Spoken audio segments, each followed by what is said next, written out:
Olá, bem-vindos ao canal Você Está no Ventando, aquele que sempre vos traz a verdade de volta.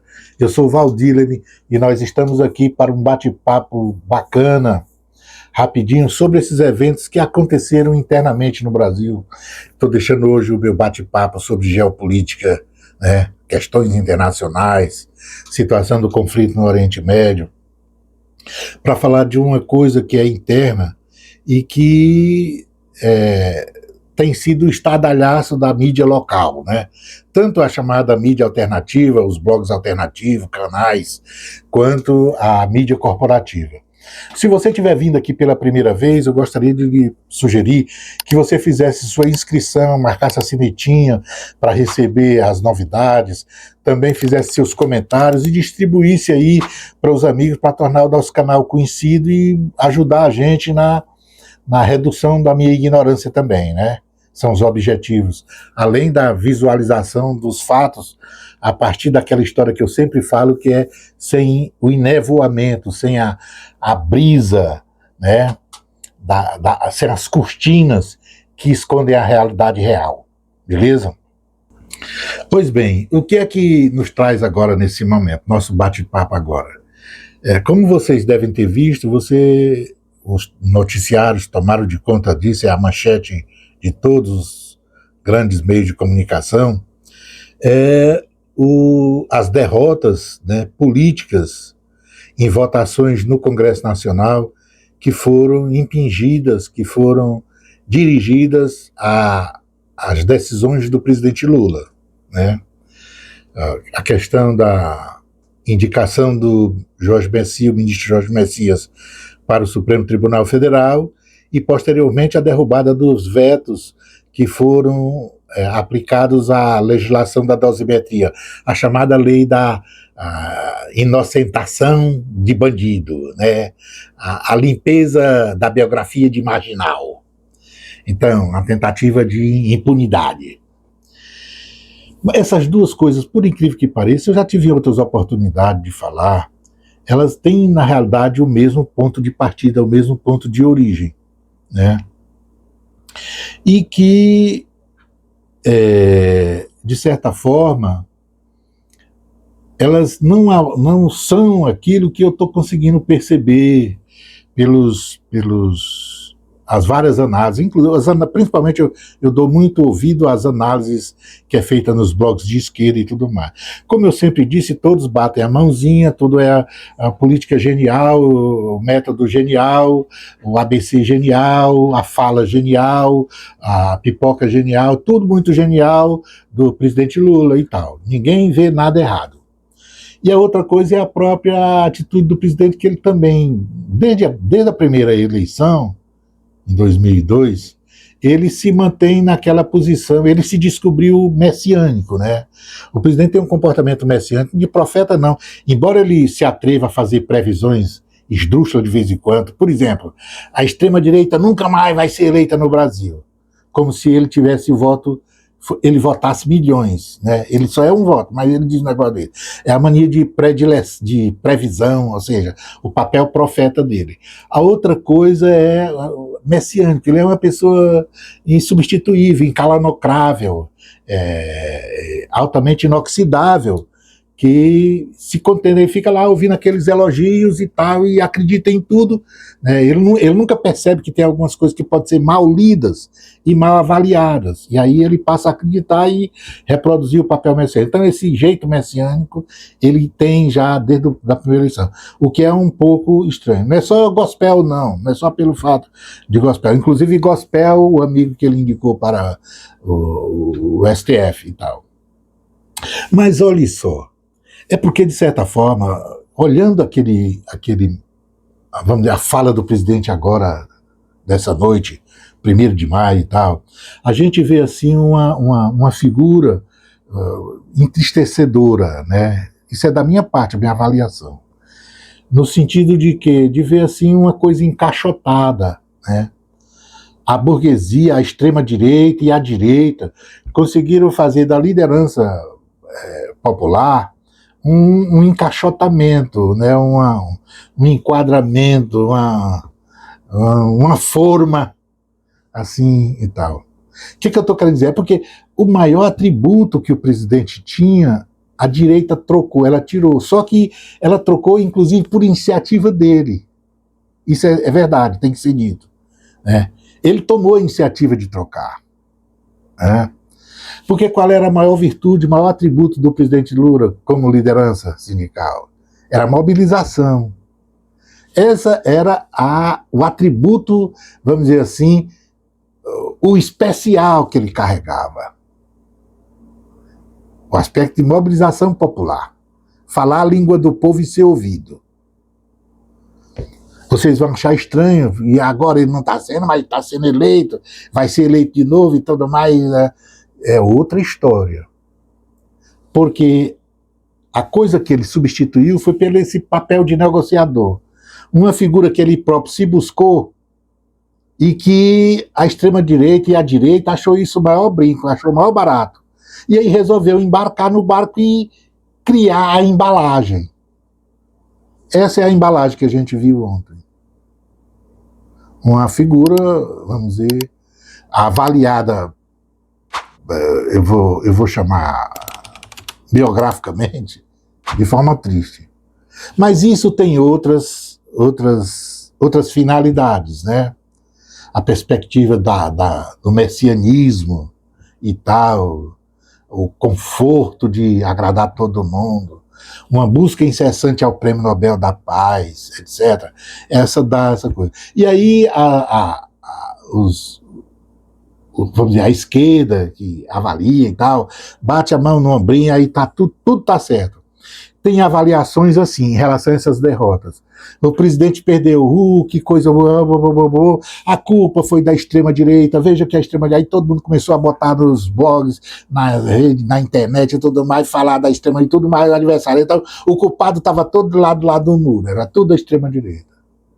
O outro lado disse, o presidente perdeu, mas olha só, ele perdeu, mas isso foi uma grande estratégia, porque nego não sabe o nível da sabedoria dele, ele foi genial, extremamente genial, essa derrota ali foi para pegar a extrema-direita no cochilo e tal. E outro diz, não, acho que talvez perdeu, talvez não perdeu e tudo mais, mas de qualquer forma, qualquer situação que enquadrasse o presidente estava infalível. Foi tudo muito certo. Tudo dele foi muito certo. Todos os problemas estavam em outro lugar. Não está na esquina, está em outro lugar. As avaliações assim. Eu, pessoalmente, diria para o presidente, não escute esse tipo de avaliação. Não fique voando nesse tipo de avaliação, não. Só prejudica o caminho. Então, a outra coisa é porque as pessoas adoram construir o mito. Né? Eu já disse outras vezes que eu não tenho mito. Eu não voto no presidente Lula porque passou fome até 18 anos, porque não conseguiu frequentar a escola, e etc. Porque não voto. Né? Tem quantos milhões? No tempo que o presidente Lula passava fome no Nordeste e viajou para São Paulo, tem milhões que viveram essa mesma realidade. E veja só que coisa, milhões morreram, o presidente está vivo, está almoçando com a rainha da Inglaterra lá no Palácio de Buckingham, né? Ele de vez em quando come ali, é certo, ali na sala, na casa grande da Globo. Convidam ele para jantar, mas não botam ele na mesa. Não dão nem galfo, porque pensam que ele não sabe usar. Galfo e faca. Aí ele come no capitão. Capitão é aquele jeito que o nordestino tem de comer com a mão. Mete a mão no meio da comida na tigela, faz assim, ó, e come e tal. Então, prefere deixar o presidente ali, sentado lá no alpendre, no tapete do chão, e tal, não bota ele na mesa. Mas ele vai sempre esperando que um dia as pessoas amam ele. E assim sucessivamente. Mas o que é importante é o quê? Olha,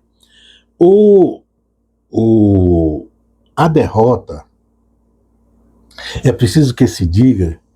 Por exemplo, eu, cadeirante, naquela sessão do Congresso da noite, que tentaram, na Câmara dos Deputados, caçar o mandato Glauber, Eu passei 2 noites sem dormir, a noite toda, o dia todo, fazendo convocação das pessoas para ir para a praça, para a rua. E fui de cadeira, numa situação de dissecção de aorta que tomou, eu não posso fazer esforço algum.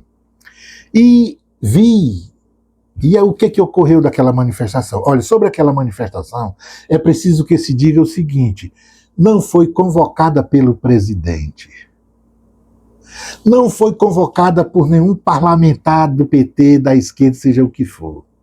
Não foi convocada pelos movimentos, tal, que um bobão aí que diz que quando vai para a rua leva 1,5 milhão e etc. e tal, e que o comunista que ali senta na internet, que não leva uma Kombi e tal, um bobão.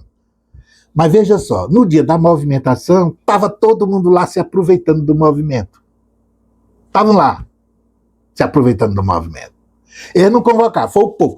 Foi o povo que fez na internet a mobilização, porque eu era uma das pessoas que fiz isso. Eu não sou deputado, eu não sou de sindicato, eu não sou o presidente da República, eu não mandei medida nenhuma para o Congresso que foi rejeitada. Eu sou o povo. E depois, quem foi a outra pessoa, quem foi o outro grupo que teve peso para chamar aquele povo para a rua naquela hora? Os artistas. Caetano Veloso puxou. E aí depois os artistas. Então, teve um movimento que, sem organização quase estruturada, burocrática, produziu um chamamento que teve efeito. Eu achei que foi muita pessoa pelo tempo e pelas condições em que foi colocada para ser chamada às ruas. Eu fiquei espantado e voltei para casa eufórico e fiz inclusive um programa onde eu disse: o presidente Lula, as esquerdas não podem abdicar, não podem soltar a mão desse povo agora. E dei as razões por quê. E eu disse: olha, o ano que vem, que é esse agora, 2026, vai ser um ano de eleição brutal. E não pode perder, porque não pode confiar, ele tem que se preparar para lutar contra o Congresso, porque para fazer isso ele tem que estar com o povo na rua. Portanto, o poder de mobilização, a característica de mobilização do presidente era para ser trocada pela característica do conchavo, do acordão, da conciliação, que ele erradamente chama de pragmatismo, e aqueles que estão ali em volta que ajudam ele no processo. Confundir o pragmatismo, realpolitik, com outras coisas que não tem nada a ver. Porque o pragmatismo político, ele não é um fim em si mesmo. Ele não existe nascendo e morrendo ali, acabando ali para aquela objetivo dele. O pragmatismo político, ele existe em função de uma coisa futura. Isso é o pragmatismo que o oriental usa, qualquer grande liderança usa, todos os grandes estadistas usaram e usam. Todo e qualquer líder usa. O pragmatismo ele tem que existir em função de, tem que existir para realizar um determinado fim. E o fim máximo do pragmatismo é trabalhar, o pragmatismo tem que ser pragmático para construir a realidade que não precisa mais ser o pragmatismo. O que eu estou querendo dizer? Olha, o pragmatismo, ele tem uma moral. E a moral do pragmatismo é aquela que diz que política não é para santo. Não é para santo. Essa política que a gente está tratando. Ela é para homem de carne e osso. Portanto, homens que pecam. Eu costumo dizer isso. E na hora que ele usar esses pecados, que é o pragmatismo, que a gente chama, a realidade, a realpolitik, viver a realpolitik, sair da utopia. Quando ele utiliza isso, ou seja, a moral da política passa a ser a moral de pecador, ele tem que ser para atingir um fim que seja santo. Percebeu? Um dia eu vou entrar mais detalhado com essa coisa, mas eu não quero ir para as teorias, vamos para a prática. Então, o que ocorre é, o povo foi para a rua e uma semana depois, uma semana, o povo que o governo não puxou, os parlamentares da esquerda não puxaram, um ou outro puxou a voz e tal. O cara que estava ameaçado, o Glauber, que estava ameaçado, esses assim puxaram e tal. Mas o que eu quero dizer é que estrutura burocrática do partido. Tomar uma aguinha aqui. Então, mas estrutura burocrática do partido não trabalhou aquilo ali, mas jogou no mato o que tinha conseguido o povo. Porque uma semana depois fez aquele papelão com Jaquê, Coifeú, sionista, lá da Bahia, líder do governo. O governo instruiu e o Jaquê torrou a democracia de madrugada. Ele disse que era uma tal de orçamento. Mas aí emperrou a porcaria que era para ter sido votada negando. Sabia que ia ser aprovado? Eu sabia que ia ser aprovado, ia ter a maioria como teve na derrubada agora. Mas era para demonstrar que não tinha abdicado do povo. Então, se tivesse um senador do PT lá dentro do Congresso, era para esse vagabundo estar lá, votar e votar contra. Tinha perdido por 592-0 a 1. Mas era para aparecer isso. Aí ia para o presidente vetar. Quando chegasse a hora do presidente vetar, era para o presidente vetar e mandar de volta. Aí ia chegar para aquele momento que foi ontem. Esse momento que foi ontem, eles iam derrubar. Mas antes dele derrubar, era para o presidente e para os parlamentares da esquerda dizer: povo, vamos para a rua, vamos botar moral nesse Congresso. Era aí o povo ia. Não tinha quebrado a confiança. Tudo acontecia assim, ou seja,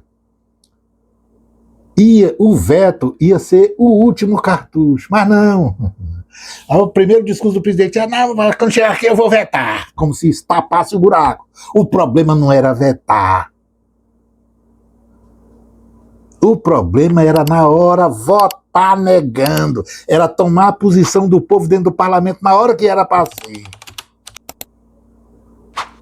Não ia ter resultado assim prático nenhum, é verdade, ia ser derrotado. Mas o que precisava mostrar era que não soltava a mão do povo, era isso que precisava mostrar. E aí o que ele fez foi exatamente o contrário. Deixou passar, bobou e tudo mais. Aí quando sentiu o peso da tragédia e da desgraça, o presidente faz aquele medíocre comentário: deixará de ser meu líder quando chegar fevereiro. Aí lembrou aquela história do Geraldo: quando fevereiro chegar... no carnaval. Ele achava que tem o carnaval, tem não sei o que, e todo mundo esquece. Olha o comportamento medíocre do cara. Olha o nível da serpente que o cara é. Não é? Pois é. Sinceridade pro povo. Pensa que o povo esquece. O povo esquece outras coisas. Mas isso aí provavelmente não esquece. Mas aí ele disse: não, deixará de ser. A coisa que ele disse: não mandei. Como é que o líder do Senado vai fazer aquela porcaria se o governo não instruiu para fazer? Antes, na hora que o cara fez, todo mundo elogiou. Só quando o povo reagiu na internet, foi que todo mundo tirou a bandeirola do buraco, o toba do meio. Não foi? Só depois que todo mundo na hora aceitou de uma boa. A única pessoa que reagiu dentro do parlamento, quem foi? Renan Calheiros. Não foi? Renan Calheiros, foi o único. Os outros do governo, né? Randolph, Popila, todo mundo trabalha muito bem. Mas quando chegar lá, o governo veta, o presidente vai vetar. Quando chegar lá, o presidente vai vetar. Tá, o presidente vai vetar, mas quebrou a confiança. Ele vai vetar, não vai ter importância nenhuma. Por quê? Porque ele traiu o povo. Ele vai vetar, mas não tem importância, porque lá o Congresso vai voltar a derrubar, e não vai ter o povo. Vai chamar e o povo não vai ouvir. Percebeu? E olha como era, eu vou dizer, sacana a afirmação do presidente que ia trocar o líder. Chegou fevereiro, chegou o carnaval, etc. Aí tá, aí chega abril. Aí, o que acontece?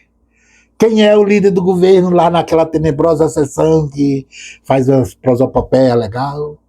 Jaquê Sion Coifeú. O bacana lá, que era para ele ter dito, bosta, desaparece daqui, vai se eleger com teus próprios pés, eu quero que da Bahia tu vá para apoio que o parta. Não, é o candidato do Senado lá. É bom que o povo baiano dê uma lição nesse bosta, nesse vagabundo. Ensina esse bosta o caminho de casa. Não é? Mas olha só, então, traiu, ele inclusive conduziu uma traição para não nomear o cara que o presidente indicou, seu amigo Gospel, que já era uma tragédia. Ele já indicou o cara numa tragédia mesmo, semiopática, semiútica, sei lá o quê. Qualquer estropilda que você pode imaginar. É. Só golpe baixo. Ele tentou dar um golpe baixo, nomeou o estropio do Gospel para o Supremo, aí tal. Aí a extrema-direita quer dar golpe baixo. Dar o golpe baixo ajuda a classe trabalhadora. Foi bom para a classe trabalhadora ele ser rejeitado. Mas eu não estou avaliando nem por aí, eu estou avaliando é pela perspectiva de governo. A lição que o governo tomou. E aí nós temos a outra coisa. O voto da dosimetria foi derrubado. Agora eles ficam, não, vou recorrer para o Supremo. Vou recorrer para o Supremo, porque assim não pode, assim não dá. Não é? Olha só, eu estou falando isso, mas aqui cabe umas certas ressalvas. Vamos lá. De todas as análises que tem nos blogs aí, eu já disse, ninguém consegue ver pecado, todo mundo bate a mão na cabecinha e tal. Genial, espetacular, nosso presidente é veja só, com essa sabedoria de 80 anos na política, ele jogou ali aquele xadrez e tal, ele indicou o cara para ser derrubado. Ele indicou o cara para ser derrubado, para ir mostrar para o povo depois, olha, eles derrubaram o cara, ele era um evangélico, ele era gospel, eu indiquei o meu gospel, e aí lá no meu gospel, que é cultural, o meu gospel e tal, aí ele tal, e aí eles rejeitaram, vejam o que ele fez, eles rejeitaram, foi uma cilada que o nosso papa da política resolveu dar. Tem uns caras dizendo assim, então, o problema está lá, do outro lado do muro. Não está aqui, não, está lá. Aí vem outro, não, foi uma grande derrota, e agora não sei o que, e tudo mais, mas não tem nada. O Lula foi um cara genial, ele foi muito esperto, ele indicou um cara que era gospel, que tudo ia muito bem, o cara foi muito bem e tal, e aí eles deixaram e não deixaram o cara, e a extrema-direita errou tudo, tá tudo lá, eles erraram, deram golpe e tal. A extrema-direita, de novo, o culpado é a extrema-direita. E tem os talvez sim, talvez não, e tal. Vejam, qualquer posição, eles deram 3 posições diferentes possíveis, as 3 possíveis, para a ação política do governo, para a derrota, que contribuiu para a derrota. Nenhuma das responsabilidades ele consegue ver do lado de cá do muro, todas estão do lado de lá. Começa pelo presidente que é altamente genial, messiânico, que não tem escapatória, é uma coisa totalmente sem esculacho. E não tem vaga para esse tipo de coisa, não tem contestador, não. Não tem por que contestar. Olha, uma coisa, eu voto no Lula desde quando ele foi candidato, a primeira vez. Eu me criei, a minha adolescência foi militando nas campanhas de Lula e tal, as coisas do PT.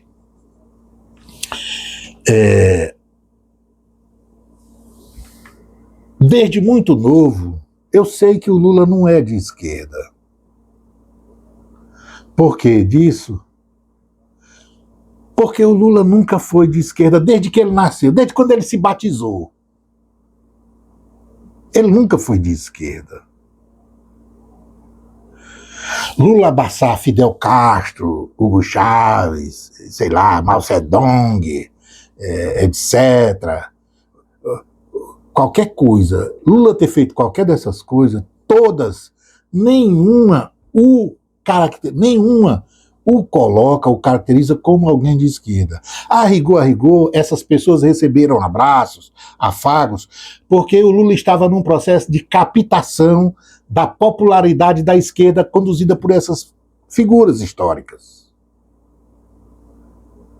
Toda vez que você olhar uma foto do Lula abraçado com Fidel, você olha e diga assim, olha, tá aí duas figuras, mas uma não tem nada a ver com a outra. Porque o Lula, além da militância de esquerda latino-americana, ele nunca quis nada com esquerda. Ele se diz que não é de esquerda, ele nunca foi de esquerda. Só os bestas desinformados sobre o conhecimento, sobre a biografia. O Lula estudou com Florestan Fernandes, todo mundo diz, olha, não, Florestan Fernandes foi professor do Lula, FHC deve ter sido professor do Lula, João Amazonas foi professor do Lula, Paulo Freire foi professor do Lula. Mas o Lula é de centro-direita.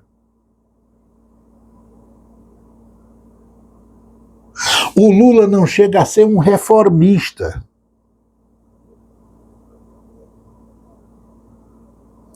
De todos os governos no Brasil, nenhum governo deu mais dinheiro aos bancos do que os governos da esquerda que o Lula conduziu. Nenhum. É quem dá o golpe nele.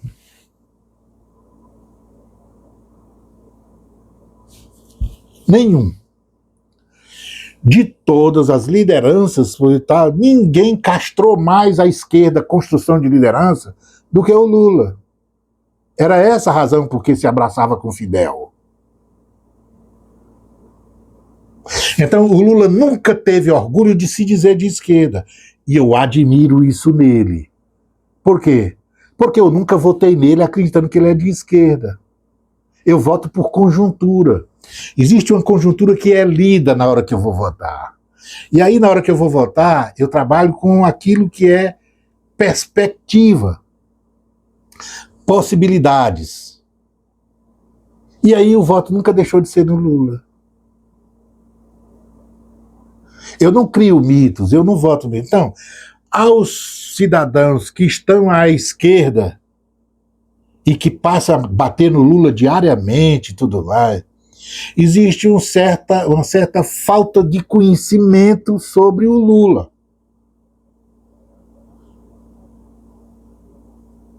Existem os ignorantes que se dizem, mas são só gado, são de esquerda, dizem que são de esquerda. Nunca foram de esquerda, são lulistas. E não sabem que, ao ser lulista, eles não são de esquerda, eles são lulistas. Lula não tem nenhuma pretensão de política de esquerda. Lula é uma pessoa que não chega a ser reformador. Ele não chega a ser vamos dizer, um John Maynard Keynes. A economia do Keynes não chega a ser isso. O Lula não chega a entender o Estado como um responsável pela indução da economia, nem nas crises, como Keynes previa. Nem nas crises do capital. Não é? Então, e aí, por aí, você vê que a característica foi muito fácil. Ele se vendeu à burguesia no sentido de dizer o seguinte, quero vender a minha fotografia, o meu jeito de ser. E aí entalhou uma coisa chamada de negociador, conciliador. Essa figura, ele se comprometeu com o processo burguês de construir essa figura. E a burguesia aceitou isso e quer isso porque é do interesse dela. Porque isso funciona objetivamente quando se castra a classe trabalhadora. E ele se desvinculou de qualquer atributo que seria o atributo da carreira inicial que tentaram ligar ele à esquerda, que é o atributo da mobilização popular. Por isso o Lula, nos anos em que governou, nunca chamou o povo para ir para a rua para coisa nenhuma. O exemplo que eu dei, esse que eu dei aí agora, da questão da cassação do mandato do Glauber, ninguém abriu a boca. Os mais distantes do Lula, os mais desafiadores, os mais esquentados que o PT chama, foi quem puxou e foi. Quem está ali no redor, sentando na mesa para comer com o Lula todo dia, Ninguém faz esse tipo de discurso de chamar a classe trabalhadora para nada. O que o Lula faz no Natal é comer frango com os coletadores de lixo, né? Da cooperativa dos coletadores de lixo. Para ele, isso é o máximo que alguém pode fazer no papel que ele está. Por isso, o discurso que eu vi ontem sobre o Dia do Trabalho foi uma coisa assim maçante, foi exatamente o pacote que a burguesia injetou dele, ajeitou nele e tal, a forma que foi colocada, ele foi colocado dentro, ele estava lá, daquele jeito, certo, entendeu? Tratou problema nenhum da classe trabalhadora, não tem nada. Caso dele, não, eu vou aqui arranjar o FGTS para coisa, ou seja, mais dinheiro para os banqueiros. O FGTS para coisa. O que tem a ver o COIS e as calças, cara? Agora, a derrota da indicação do Messias foi uma derrota para a classe trabalhadora? Não. Não. Foi só um sobejo para gospel. Porque o Lula não sabia, né, nessas coisas todas da cultura gospel, é que na década de 50, 30 e tudo mais, isso é do século passado, depois da Guerra de Secessão lá nos Estados Unidos. Mas vou trazer bem para cá, foi quando surgiu o rock. Né, não dizem que o Elvis Presley é o pai do rock? É. Então, essa cultura gospel é lá das margens do Tennessee. É do Mississippi, Missouri, é do sul dos Estados Unidos, que os negros, né, convertidos, tal, aquele Deus, etc. Aí não, mas para Lula tem uma... Estamos aqui com a cultura gospel, e eu vou aproveitar para o gospel e ir para dentro do tribunal para ele fazer suas orações todo dia na hora de fazer as suas prosopopeias. Ainda bem que ele chorou lá na hora. Já pensou? O tribunal ele vai ter que tomar uma decisão, e aí vai chorar e tal. Né? De firulazinha que não cabe, não muda, não cheira e tudo mais. Então, não foi, essa aí não é uma derrota para a classe trabalhadora. É uma derrota política para o Lula. Mas por quê? Porque existe um monte de interpretação de conjuntura. Por exemplo, usar o pragmatismo para fundamentar umas coisas que não tem nada a ver com pragmatismo é doído. É só mesmo, só joguinho de acordo. Tem nada. Por quê? Porque as ações dele, no sentido de depois neutralizar as razões por que fez esse recurso do pragmatismo, do realpolitik, para se submeter a uma realidade contingencial, ele não toma, depois, no passo seguinte, ele não sabe, ele não tem nenhuma medida para tomar, ele não conduz nada para o lado que qualquer político inteligente faz, o chamado estratégia, aquele que de fato é da política estratégia, aquele que joga o xadrez, que é o quê? Anular o futuro dessas pessoas dentro do Congresso. Mas não, ele faz o quê? Ele entope o avião de vendedor de farofa de soja, que é quem junta o dinheiro para financiar tanto quem está ali, aí tá os evangélicos, o gado, o etc., a extrema-direita, tudo é financiado aí. A extrema-direita é financiada pelas ações políticas do governo popular do Lula. É ali que está a raiz. Quem deu golpe não foi... Ninguém está ali brigando pro Bozo você receber a anistia, não. Lá estão brigando é para vendedor de soja, vendedor de farofa de soja, não ser condenado por financiar a derrubada de democracia. É porque fizeram acordo, disseram que tinham feito acordo com tudo, com o Supremo. Aí na hora lá não fizeram acordo com o Alexandre, foi isso que aconteceu. Mas desde que derrubaram a Dilma, tudo é o mesmo, tudo é um golpe só. O coitado do Bozo só foi pego de calçola e buzinado no ouvido dele, vendido para ele. Onde que dois neurônios, dizer que tem 2 neurônios naquela ameba é triste. Então, aonde que meio neurônio produz todas essas coisas que estão dizendo que produziu? E está até hoje lutando e derrubando e fazendo essas coisas. Todo o Congresso submetido a um cara que tem meio neurônio e está preso, desmoralizado. E mesmo assim é o Congresso, ele domina o Congresso inteiro, 344 votos. Vocês não acham isso muito estranho, não? De achar que o Bozo tem alguma coisa a ver com isso? Não acha? Não tem assim... O tic-teco de vocês não balança para um lado e para o outro assim, tá? Rapaz, tem alguma coisa que tá errada aí. Não tem nada a ver com o Bozo, não. Tá em volta do palácio mesmo. Percebeu? É isso aí.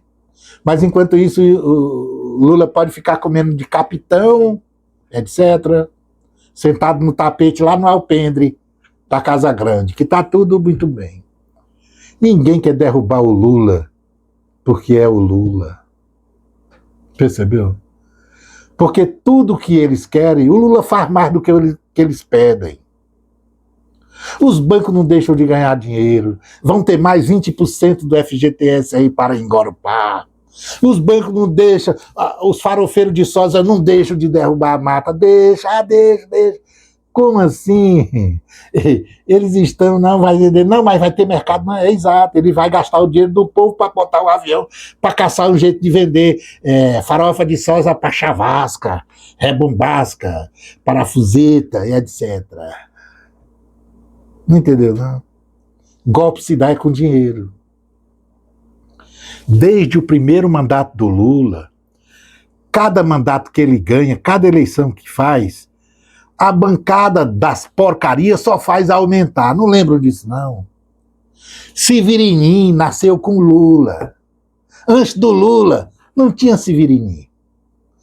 A quinta coluna dentro do Congresso Nacional, o chamado Borra Suja, se escondiam, tinham vergonha, não apareciam para nada.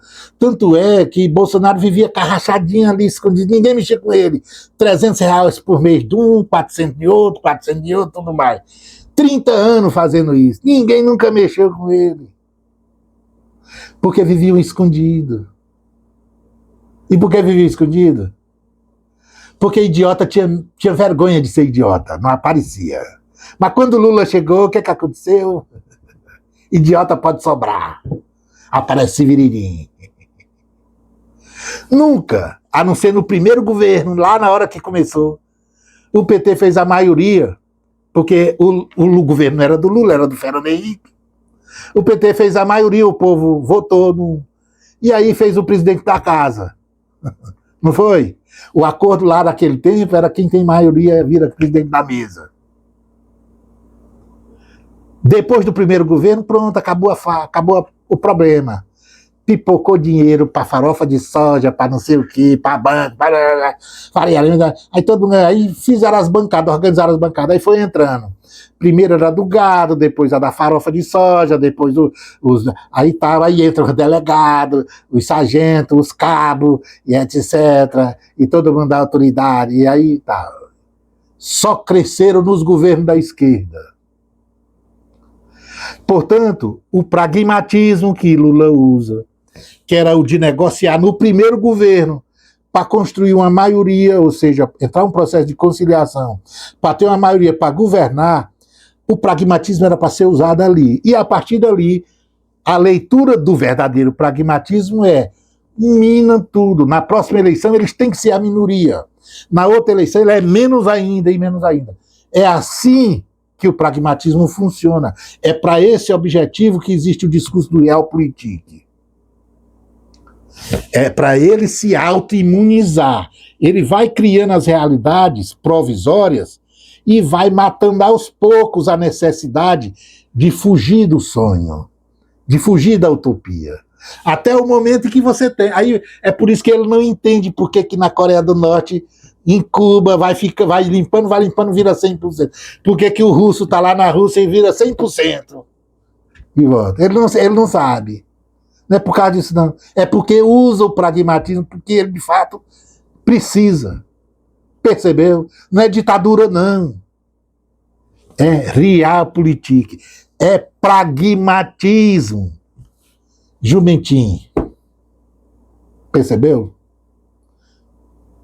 É isso. Só cabe esse discurso de pragmatismo se ele trabalhar com essa finalidade, se for em função disso. Se não for em função disso, é uma desculpa esfarrapada para participar de um carnaval, de uma suruba, que o povo fica do lado de fora. Percebeu? Eu vou deixando essa análise aqui. Vocês pensam que eu não voto no Lula, mas eu voto é no Lula. Até a hora que ele deixar aparecer uma liderança que é de esquerda. Um abração. Fiquem com o W Pueblo. A fonte secando nem peixe nem pão. Uma flor murchando, primavera já é. Um canto chorando memórias de Antão. O sono chegando, existência efêmera. E o sol poente a estender a sombra, o corpo inocente sob a alfombra. Vim te desejar, descansa em paz, Guarani Kaiowá, marcando lugar, rua que jaz, Guarani Kaiowá. Lele, lele, lele.